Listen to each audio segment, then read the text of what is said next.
ایک بے حد عیاش انسان تھا اور اس کی عادت تھی کہ اکثر جو بھی کماتا تھا وہ عورتوں پر لٹا دیا کرتا تھا۔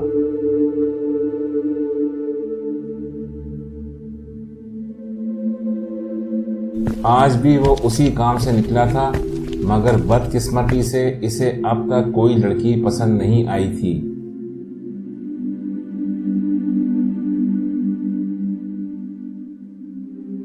کہ اچانک اس کی ملاقات ایک بوڑھے شخص سے ہوئی۔ وہ اسے نظر انداز کر کے آگے گزر جانا چاہتا تھا، مگر اس نے اس کا راستہ روک لیا۔ پہلے تو اسے بڑا غصہ آیا، مگر پھر اس نے غصے کو کنٹرول کر کے پوچھا، کیا ہوا؟ کیوں راستہ روک کر کھڑے ہو؟ بوڑھے نے مسکراتے ہوئے کہا، کیا ہوا؟ کیا تم اپنی رات کو حسین نہیں کرنا چاہتے؟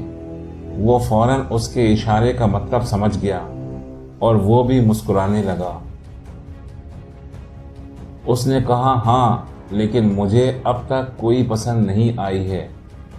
جب تک مجھے کوئی پسند نہ آئے میں اس کے ساتھ وقت گزارنا تو دور، اس کے ساتھ بیٹھنا بھی پسند نہیں کرتا۔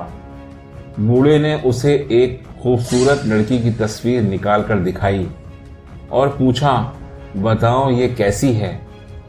اس لڑکی کی خوبصورتی دیکھ کر وہ حیران رہ گیا۔ وہ اسے واقعی بہت پسند آئی تھی۔ وہ اس کے ساتھ چلنے کو تیار ہو گیا۔ اس نے بوڑھے سے کہا، تمہیں کیا دینا ہوگا؟ جس پر بوڑھے نے کہا، صاحب بعد میں دیکھیں گے وہ سب۔ یہ اس کے لیے ایک انتہائی نیا تجربہ تھا۔ اب سے پہلے اس کی ملاقات بوڑھے جیسے کئی لوگوں سے ہوئی جو اس قسم کے کام کرتے تھے۔ یہ پہلا انسان تھا جس نے پیسوں کی بات کو ٹال دیا تھا۔ خیر، اس نے یہ بات نظر انداز کر دی اور اس کے ساتھ چل پڑا۔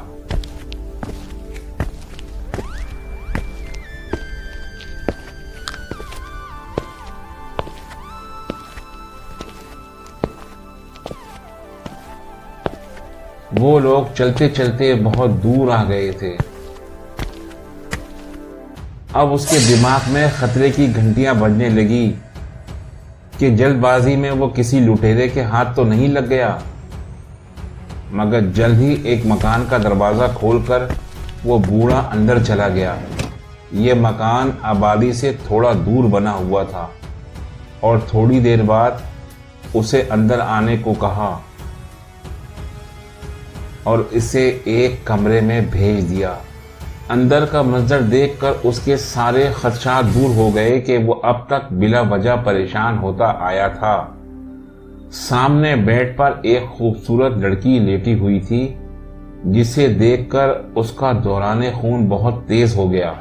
اس نے اسے پکارا مگر اس نے کوئی جواب نہیں دیا۔ وہ سمجھا شاید وہ تھک کر سو گئی ہے۔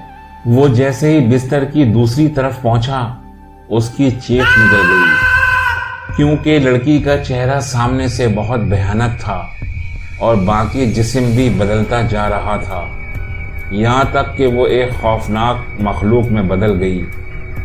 اس نے بھاگنے کی کوشش کی مگر دروازے پر وہی بوڑھا تھا۔ وہ ہنستے ہوئے بولا، کہاں جا رہے ہو صاحب؟ میرا معاوضہ تو دے دو۔